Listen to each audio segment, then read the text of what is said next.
Hello and welcome to episode 243 of the 77 Club. Harry, who is in his car in a car park, has the social media platforms that you will need to follow us.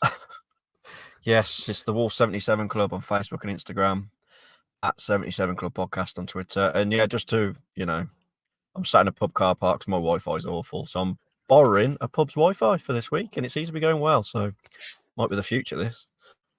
Dan Bayliss is here. Hello. He's not in a pub car park. Neither am I. Harry, we were in the pub for the game thinking we'd absolutely take a draw here. A couple of changes to the starting 11 when we saw it, which was Bellegarde and Gomez coming in for Sasha and Tommy Doyle. Spurs pretty depleted, you'd have to say, and probably a very, very good time to play them. I think pretty much all of the players that we said would potentially be out on the podcast last week that came into fruition. But it wasn't the best of starts. Oh, God. After that goal went in, mate, I was just sat there and I kind of just sighed and thought, yeah, this could be a really bad one. Although they had loads of players missing, like you said, and I was just thinking, yeah, that's it. Like it was just so easy for them to get down the line, good bit of play and a goal. But I'm sure we'll get into more detail. But from that point onwards, we were the better team the whole game. The shots prove it. I think they had more possession on the stats at full time. But yeah, actually, we had way more shots. We looked the more likely. Although until the very end, obviously, with the drama, I couldn't really see us scoring weirdly. We kept trying. We were missing like Neto, his bit of magic. I thought Bellegarde struggled a little bit in coming in. But yeah, terrible start. Like the disaster, the character was starting to show under O'Neill prevailed in the end, thankfully. Dan, it was a very, very emotional day. I mean, it was for me anyway, because I think it was a tear in my eyes in the car listening buy a round, did you? Take a leaf out of your dad's book. In the car, listening to BBC WM, really good package leading up to the 11 o'clock silence, obviously, for Remembrance Day. And I thought the whole celebration, I suppose, and the whole remembrance around the stadium and I thought it was perfectly done, very, very well done, in fact. So I think that sort of set the tone for the atmosphere a little bit, because I thought Molineux was rocking. Yeah, I think whenever we do things like Remembrance Day or any other sort of remembrance thing at Wolves, we always do it impeccably well. I think that a lot of clubs could take note of how real football fans do it, or so-called real football fans don't do it. But yeah, absolutely superb. And then I think it just built well, didn't it? And Wolves got more and more into the game. It was a bit of a strange one that we just sort of got sucker punched so early. We then had to come into it. And I think what Harry said's absolutely spot on. There's clearly this now belief or mentality within the side that they want to play for each other. And that's something that probably has been missing. I think we haven't been able to notice that. That's probably why so much flack's come out from it. And I'm quite happy to eat some humble pie, because I think the way Wolves are now going about their business is superb to watch, because they care. And that's what we asked for, really, isn't it? A team that wants to fight for the people that turn up every week and want to watch them play football and want them to win and want them to succeed. Easy for me to say. It was great. It's a shame. It's great because it came so late, but that could have been a totally different game of football. Hwang's chance, I thought he should have buried that, really. And we had a couple of other nice bits of play that never led to a great chance. But all in all, that's a perfect football game, isn't it? Yeah. To play so well and just snatch it at the death.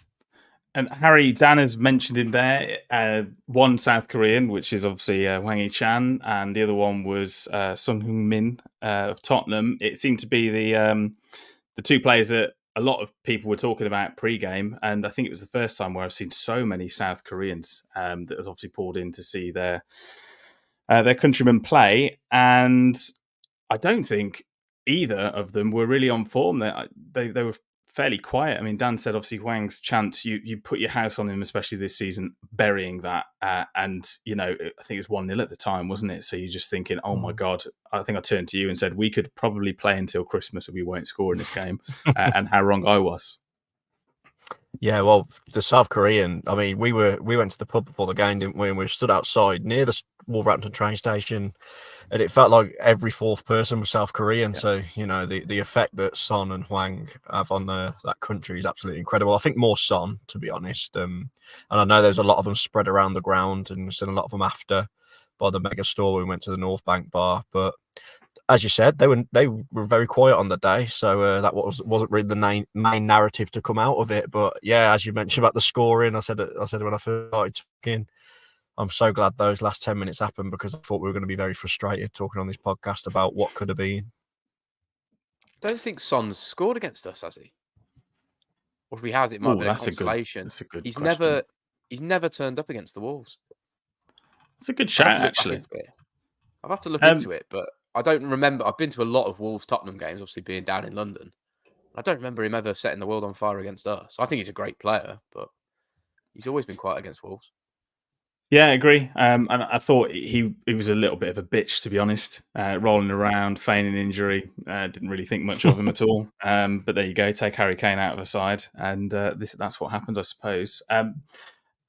Bayliss, Bellegarde is starting to, I think, grow into the team. I think he's becoming a very, very viable option now. I think when we first saw what he could do, which was against Liverpool, we thought, actually, I think there might be a player in there. He was, I would say, unfortunate, a bit hot-headed against Luton, and obviously he's had to work his way back into the side. But he is competitive, and looks to be a decent player, and they just seem to be complementing each other at the moment. Right through, Ait-Nouri thought was brilliant, and then Kilman and Dawson were pretty solid at the back as well. I think we're starting to strike that nice balance, aren't we, of maturity and raw talent, which we had with the sort of Moutinho Neves style thing. Not saying that they're at that level yet, but having that youth and experience with the flair and then that calm head, it's working well. I'd like to see us put it together as a full performance against the team around us, because I think we could absolutely hammer someone soon. That's cool. You've just put up the stat about Son. So there you go. 11 games against Wolves, hasn't scored one. It's a pretty impressive stat, considering how many he does score, and he's usually there or thereabouts when it comes to Golden Boot territory, doesn't it? I'm going to try and cross over to Harry here. He's gone a little bit blurry in his car, but we'll see what happens. Let's talk about the drama, Harry, because I mean, when Pablo Sarabia came on, I think we both looked at each other and went, "Well, that's done then." How wrong we were. Yeah, I hope you can hear me. Oh God, yeah. When he come on, we just all groaned, didn't we? We was like, "There's no chance he's going to do anything." And what transpired can only be explained as a minor miracle. The touch and the volley. I was just in shock once it went in. Just one of the best goals this season from Wolves, and probably for a while in the Premier League, to be honest. Absolutely magical. And then to top it off, for him to get that assist as well. Perfect pass through for Lamina, and Lamina getting 2 goals in 2 at home. But yeah, Sarabia, fair play to him, because he has been dog awful, hasn't he, really? Apart from a few performances since he's come in, he's been very underwhelming. He's on a lot of money.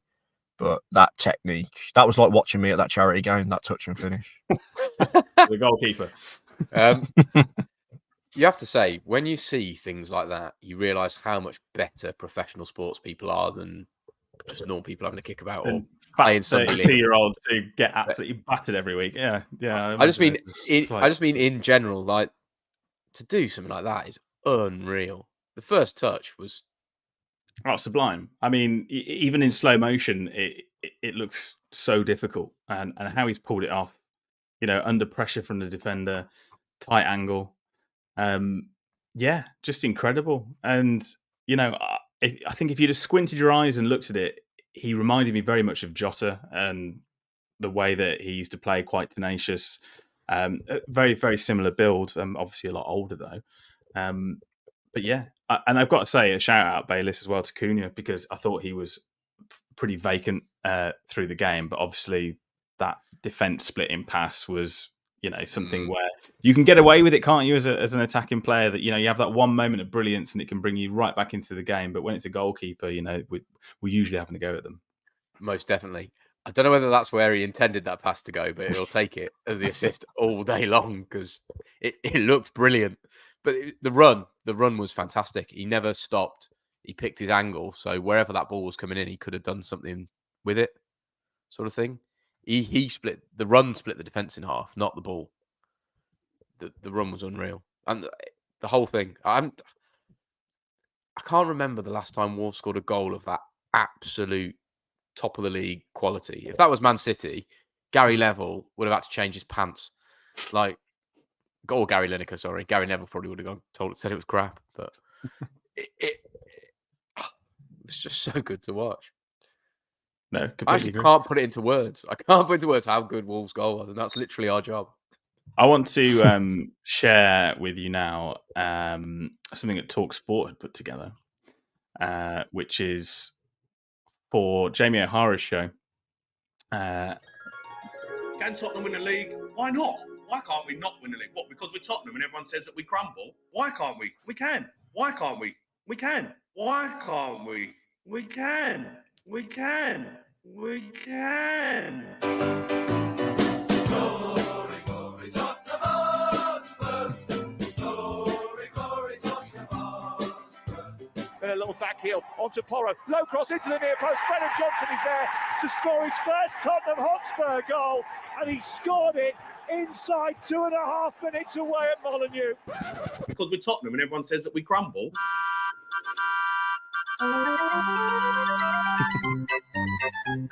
Cunha sends it into the centre. Here comes to Sarabia.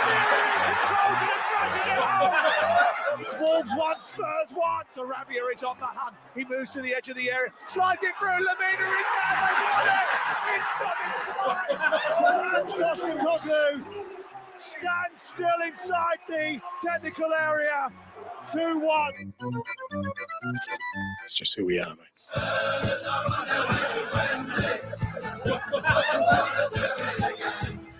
Oh, I love it. Anything to see that prick get his My mate. We love to see it. Your mate, Harry, of course. Yeah, they don't answer your calls anymore, do they? One of your mates, whose dad did you meet in the North Bank bar, Harry? You're getting pulled left. Ah, Craig's dad, yes. Yeah, I was walking back to the North Bank bar to walk up to you, actually, Sam, and his dad come over and just said he enjoys the podcast and that. Everyone was on a high, weren't they? So we were buzzing, had a bit of a chat. But yeah, Torbay Wolves, man. You used to live down there, didn't you, Sam? You used to do radio down there? Yeah, I had Torquay 5 way, years in Torquay.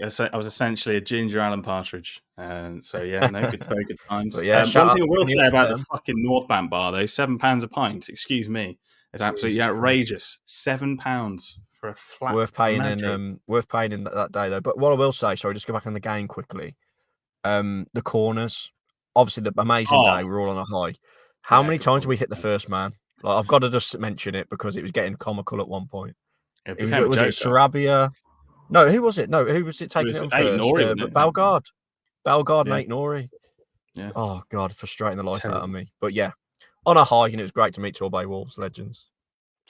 Dan, where does that sort of, just before we round it off, where does that place in a performance this season? And I mean, it's so passionate from the fans and from Gary O'Neill. You know, I think the club put a short clip on after the game of him in the dressing room and sort of how impressed he was by everybody and enjoy the international break. Not quite good enough to play for your country yet, but that was a brilliant performance. It seemed like a little bit of a backhanded compliment, but yeah, you know what I mean. Yeah. I think as a performance, it was 7 to 8 out of 10. It wasn't as good as the Man United performance, in my opinion, but the result was number one. Yeah, I think that's the only way I can sort of piece it together. We played well in spells. We deserved to win the game, but as an overall performance, we probably weren't totally at the races. We should have created and done more. But do you know what else was number one? The bloody noise when that second goal went in. My life. Some of the videos watching them back. We put that one on our YouTube shorts, and it's filmed from the Tottenham away end. Jesus, you don't realise how loud it is sometimes, do you? Molineux can be loud, see, when we want to be. Did you hear what our American mate messaged us on the WhatsApp group? And he was like, at the end of the game, when Wolves scored that goal, the American commentator, what did he say? Something like, that's what a real English football stadium sounds like. Yeah, definitely. And Harry's right. I mean, you know, we're obviously euphoric anyway and absolutely begging the referee to blow the whistle when it's in the middle of the park. And then, you know, we just a bit of quick thinking from us. And then we're like, oh my God, don't blow the whistle. Don't blow. The timing of it was just perfect. Like you can't, if you're a football fan, I don't think there is anything better than that is to concede in the third minute and then win it in the 97th minute, I just don't think there's any better feeling. I don't think it matters who you play either. You know, it could be top of the league, it could be bottom of the league, and like the emotions are just different level. One thing I would say, everyone's praised Sarabia and Lamina for that last goal. The guy that's gone under the radar, it was Doyle's quick thinking. He got the ball down, he looked up, and he made the pass. Put it. You know what? That is serious talent to have the ability to read a game like that at that stage of it. You know, some players would have gone, God, I'm knackered after nearly 100 minutes of football. Let's, got a draw here. Yeah, Bailey, you've got to give him the players credit for being that quick. And Gary O'Neill on the first goal, he got to pick the ball up quick, didn't he, and give it to Toti Gomez? Yeah, he did. To quickly throw it to Cunha. So that just to have that much urgency still right at the end, even though we've equalised as well. Yeah, shout out. And I thought, I know we've already mentioned Son. I thought Dawson was really good against Son as well. He did a job on Haaland the other week. Now he's done a job on Son. Two are arguably the best goal scorers in the Premier League. So just unbelievable, really. The ending. We've had some dramatic times at Molineux, haven't we? But that's right up there.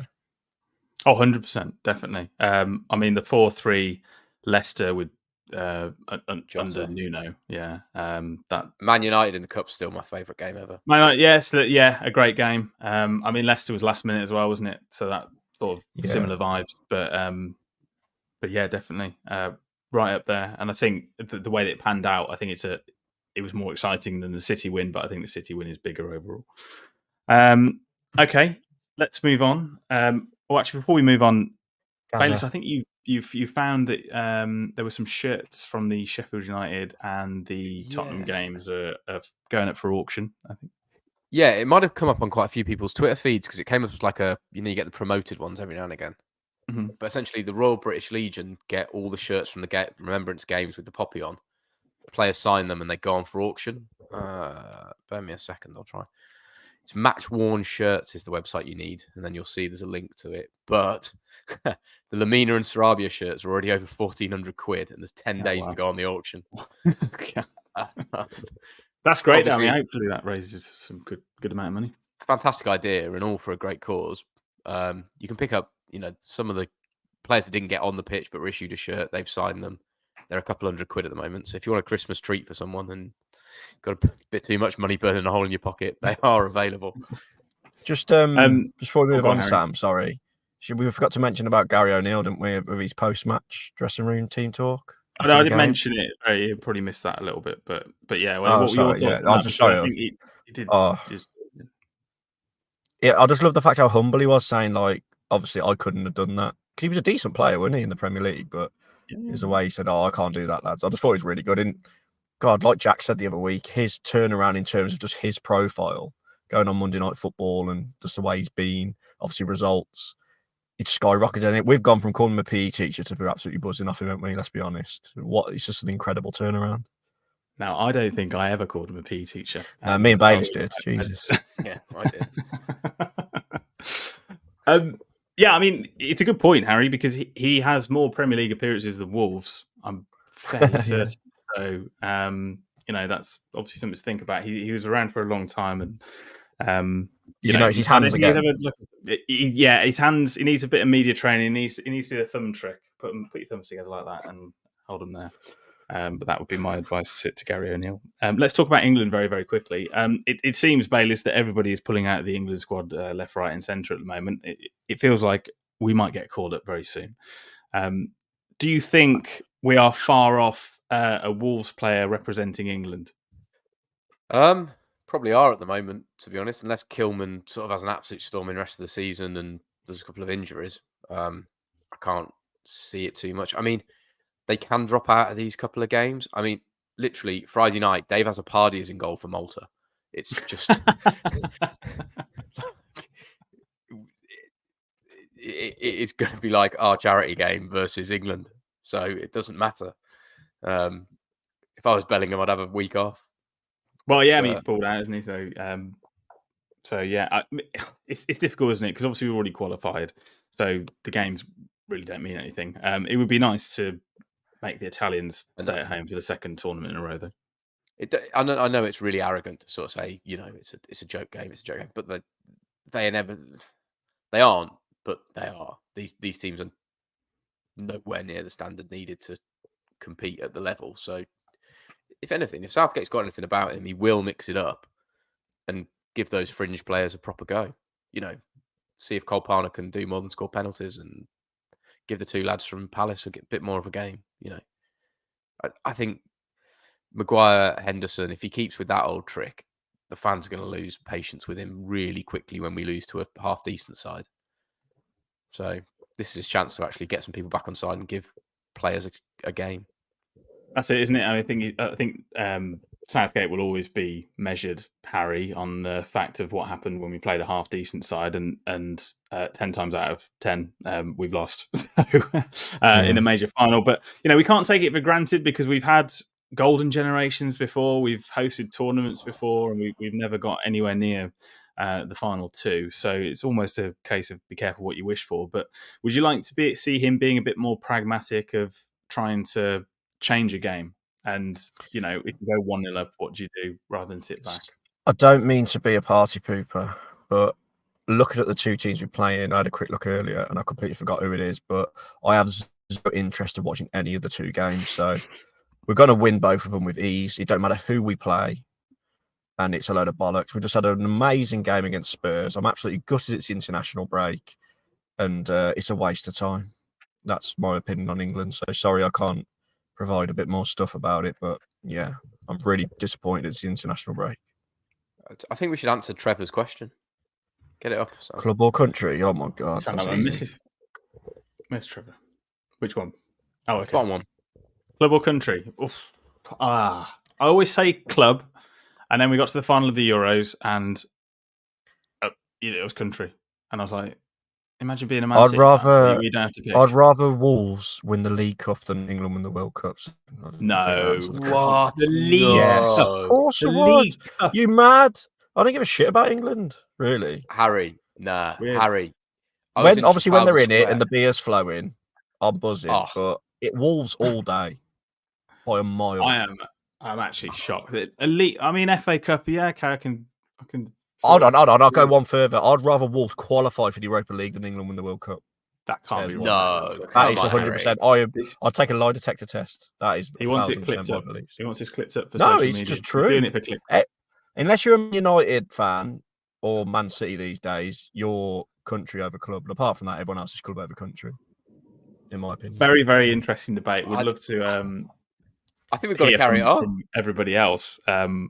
What they think of that? I think that's sure. Yeah. I was Trevor always says club all the way. James, the World Cup is the best. Yes, Trevor, you have started something. I'd rather see Wolves win a Champions League than England win a World Cup. Agree. I agree with that. I think Champions League, absolutely.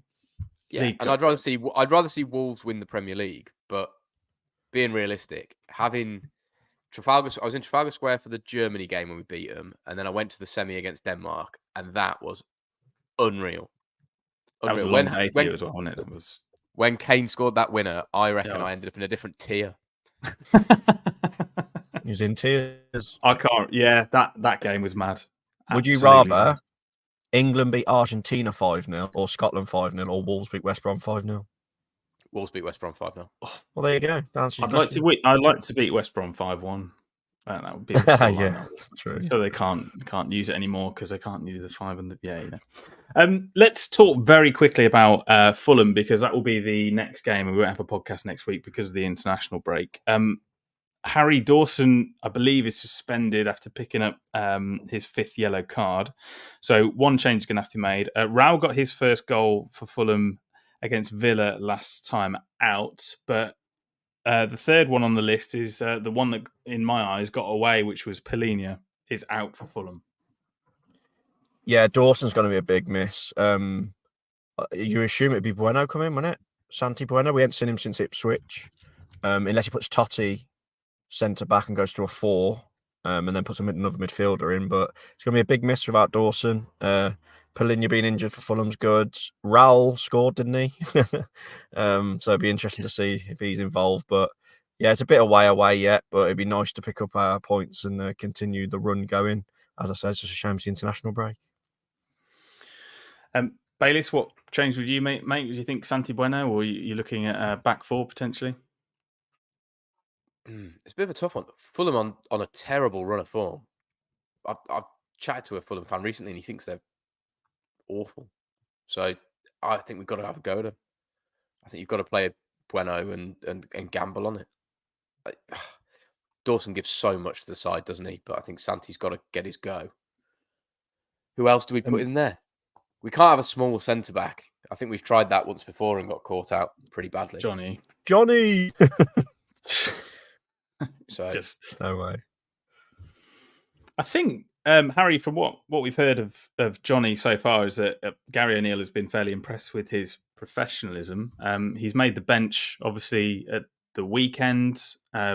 Santi Bueno didn't. A couple of comments saying Santi Bueno looked terrible against Ipswich, but so did Doyle and almost everyone else. So can we really judge him? What are you thinking? I know you've said Santi Bueno, but do you think there is room for Johnny? No. Johnny's knees are about Not as at much all. use as a chocolate ashtray, so he's finished, isn't he? Like, he's coming in the League Cup, and that's about it. He's fair play. He's only sticking around because he's on good wages, let's be honest. He's been a great servant for us, but he's just not good enough anymore. So I'd rather see Santi Bueno come in. I know he went on the bench, but I think that's way more likely. Why sign him if you're not going to use him in this situation? Someone's put Hodge has put Lamina cover at centre-back. No chance. He was man of the match against Spurs, and he got us the winner. I want him further up the pitch. Keep scoring. yeah. So I don't want Lamina dropping back. Yeah, keep Lamina in the middle. He's our main man at the moment. So on Lamina, by the way, is he one of our best signings in years? He come in last year. I know he played Dawson as well, but he literally pretty much saved us when he came in January under Lopetegui. And now he's like one of our vital players and he's first name on the team sheet. Absolutely. I think pound for pound, money wise, he has to be up there with one of the best signings. I think Moutinho falls into that category at a similar price, wasn't it? £5 million. But yeah, I completely agree. Him and Dawson. It just makes you laugh though, because you can go and scout properly and look at players. I mean, I don't know if people can see the Wolves calendar on the wall in the background, but for the month of November, it is Guedes and Mascara. So the calendar people are very good at picking players that are still there by the end of the year. Mascara will probably come back, won't he? But obviously he'd be pretty a good option to have. But he's been getting some experience. I thought Sarabia was going to be the next Guedes, so I'm glad he's done that touch and volley because he might have in that 10 minutes of magic. Yeah. Just before we move on to a score prediction, Bayliss, I think you got some betting odds. Just if people want to have a flutter at the weekend for England, did you have those? Yeah, good luck finding any value anywhere. I'll just I'll roll you off 3 scorecasts. Utter waste of time. Palmer score first. England 4-0, 18-1. Oh God, Ollie Watkins to score first. England 6-0, 18-1. Wow. Kieran Trippier to score first. 3-0 England, 90-1. So we pointless. actually have to score less goals. What's the draw? Find me the draw, because I mean, I'll give you massive odds. I'll give you 100-1 for the draw. Excellent. Okay, I'll stick a 5 on that. There you go. The recording is binding. Now, I saw this story and I thought it was strange. Just before we go on to a quiz, Andros Townsend says he is making little 1% efforts to try to prolong his career, including eating chicken feet for dinner. The 32-year-old left Everton in the summer, joined the Hatters in October on a short-term deal. That's Luton. He missed the end of the 21-22 campaign and the whole of the 22-23 season with a serious knee injury.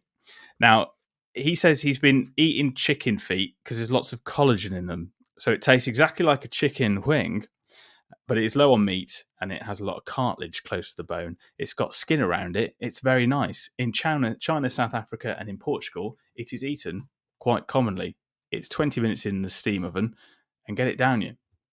Now, has anyone ever had a chicken feet? I mean, Baelish, you have been to China and probably eaten some strange things. Yeah, weirdly. I didn't eat the feet, though. So I got served a dish that had all of the chicken there, if that makes sense. All of it? All of the, like, literally all of it? From the toes to the pecker.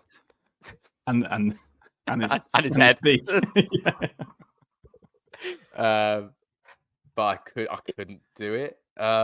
Yeah, is it like a bush tucker trial, that, eating chicken feet? That's like rancid, isn't it? I think in a lot of cultures, it's pretty commonplace food. I just haven't tried it myself. I'd be open to it. I'd pretty much eat anything, so I'll have a go. Oh, I'm quite Me fussy, too. so You know, I mean, Harry, Something. we go out for an Indian with Harry, and he literally orders a portion of chips. I've never seen anything like, and about nine cobras.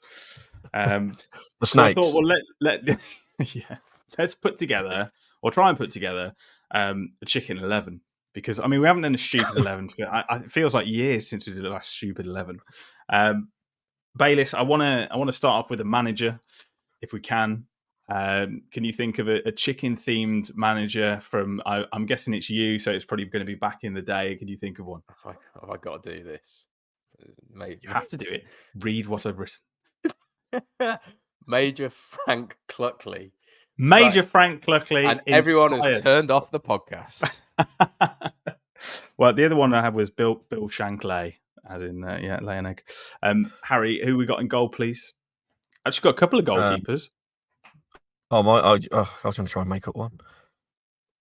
Oh, for God's sake, Sam. Rui Patriciok. Oh, my life. Rui Patriciok. That is Wayne inspired. Hennessy. Love it. Bird Williams. Bird Williams for the older listeners. This is terrible. How old? These aren't. Yeah, pretty old. Some of these aren't Wolves players, but I think Leander Pendonka, Chicken Pendonka. I mean, come on. Beakery Sacco is a disgrace. Beakery Sacco is. Get out. Tommy Boyle egg. Having it. I just can't think. think. Harry, I can't think of any. I'm really trying to think. I can't think of any. If it helps you, I've been thinking about it for Michael about 6 hours. Fightly. Chicken Thigh, Clee, Michael Thightly. The only one you've got that's salvageable as a half decent pun is Fernando's Torres. Fernando's Torres and Robbie Fowler up front. And that is now.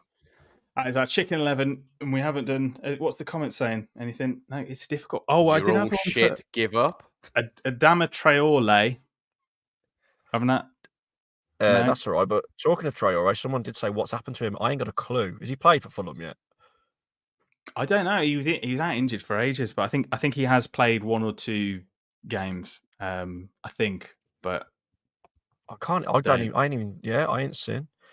And just quickly, someone's mentioned about we got invited to that premiere for that LA Wolves. I haven't watched it of any of you two yet on YouTube. That documentary the Wolves have just released. Apparently, it's quite good, but I will watch that. I did see someone mention that in the comments. Sorry, I forget it now. But we got invited to the premiere, but none of us could go, unfortunately. But apparently, it's amazing. Excellent. Hodge in the comments says Danny Wings. That's brilliant. That's better than all yours, Sam. All right. Battery Sacco. That's inspired. Like it. Because I had Battery Sanya, but he's kept it Wolf, so we'll give him a point for that. Rui Patriciok, I think, is genius. No, Danny Wings has nailed it. That is amazing. Absolutely smashed Artem Winger. No. Artem Wingy. Oh yeah. God, find us at a game because that's worth a pint. That is absolutely brilliant. Oh dear. Right, Bayliss has a quiz, which will, I imagine, be just as entertaining. Well, funnily enough, you've mentioned some of the people that come up in this quiz. Oh, a little bit of a clue there. So Excellent. I've tried to do one that's relatively easy, but not a giveaway. One that's slightly more difficult, and then a really tough one to show you the strength in depth of the Wolverhampton Wanderers quiz book, 1877 to 2022, 23 edition, available at all good bookstores and some bad ones too. Harry, you can go first. Okay. I'll read the question. There's going to be 4 options as always. Let's go. Who did Dave Jones take over from as Wolves manager? Was it Graham Taylor, Mark McGee, Glenn Hoddle, or Colin Lee? Oh, that's really hard. Glenn Hoddle was after. Colin Lee, I think. Very good, Harry. Yeah. Sam. Kluxbeer. Sorry, that's awful. Go on, carry on with the quiz. Sorry. Yeah. Sam. Okay. Yeah. Sorry. In 1995, Wolves broke their transfer record, signing which defender for £1.85 million? Kevin Muscat, Lee Naylor, Dean Richards, or Jolyon Lescott?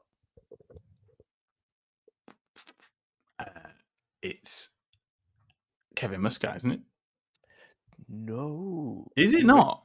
Dean Richards was a big sign at the time. Oh, Yeah. Maybe a bit early for Muscat, actually. Harry, question number 2. Yep. Mentioned his name earlier. But what was the nickname of the goalkeeper Bert Williams? Was it the Cat, Oh, Bertie, the Stickman, or Willie? can I say it again? So was it the The Cat? options again. Sorry. So yeah, the Cat, Bertie, the Stickman, or Willie? Oh, I don't know. The Cat. Yeah, very good. Cheers, Martin, in the Very good. comments. Yeah, I knew exactly. Cheating. Sam, I reckon you'll Hang on. get this one. Slightly harder. Which Wolves defender holds the record for the most appearances for the club with 609? Andy Thompson, Derek Parkin, John McHale, or Jeff Palmer? B. Correct, Derek Parkin. Wow, well done. 1-1, 1 to go. These are absolute stinkers. Here we go. Harry, Wolves' record away win happened in September 1955. The score finished 9-1 to Wolves. Who was it against? Chelsea, Cardiff, Derby, or West Ham? I'll go Chelsea. I think it is Chelsea, you know. Is it It's not? It's Cardiff. Oh. Ooh. Sam to win it. Oh, this is a good question as well. It's really hard, but it's a good question. Wolves won 95 games under Nuno. But how many games did he manage in total? 190 games. We won 95 games under Nuno. But how many did he manage in total? You've got to give it like a little 109? ballpark. Oh, there we go. What- Yeah, sorry. I was Yeah, gonna yeah. say. 195, 199, 204, or 217? I think his win rate was around, I'd say it's around 35 to 40%, I would say. Because obviously a lot of championship wins in there. So I'm going to go for, what was it, 170 something? So 195, 199, 204, or 217?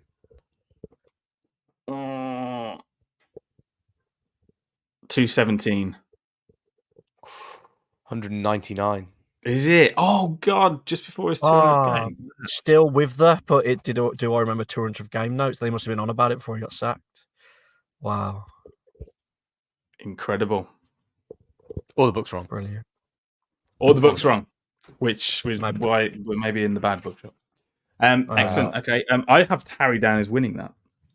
Cheers. So well done to. Oh, you're quite right. I do well done apologise. I said to well win done it. Harry. Yeah. You did. Well done, Harry. We won't hold it Thank against you. Harry from his car has won the quiz, but I think the real winner is Chicken Football. We can all agree. Please do tweet at Dan Bayliss1 if you have any other ideas for what might make the Chicken 11 just. I think that actually is my Twitter. with your content. And there's only one Daniel Bayliss. We'll say goodbye from the car park of the pub where Harry is. I'm just going to sign off by saying if Carlsberg did Saturdays, Wolves winning last minute, a few beers at the pub, and watching the Grand Slam of darts, don't get any better. See you, everyone. You did miss the darts, actually. What were the darts like? Because we saw people queuing for the bus. I've got to say, it's the first time I've ever been, and it was incredible. Obviously, I fell asleep in the taxi on the way home, so that's a sign of a good night, isn't it? Yeah, there's an afternoon session, an evening session, loads of fancy dress. Couldn't wear your Wolves top in there, though. Oh. They were banning Was it at people. Wolverhampton Civic, was it? It was at the WV, whatever it's called. It's by the training ground, like a bit out the way. Let's catch an Uber there. Massive, big arena. But it was brilliant, honestly. The Ali Pali one must be incredible because that one there was good enough. Did nearly get my head kicked in, though, because I stood up and accidentally spilt my beer on top of this massive bloke's missus' head by accident, and he was ready to kill me. But I survived, thankfully. Then I walked down and stayed away from him for a bit until the roid rage calmed down. And then, we survived. Probably, Sam, because I'm a bit of a mess when I drink. Yeah, we moved. Well, your words, not mine. Speaking of which, it's a goodbye from Dan Bayliss. Goodbye. And it is a goodbye from me. Goodbye.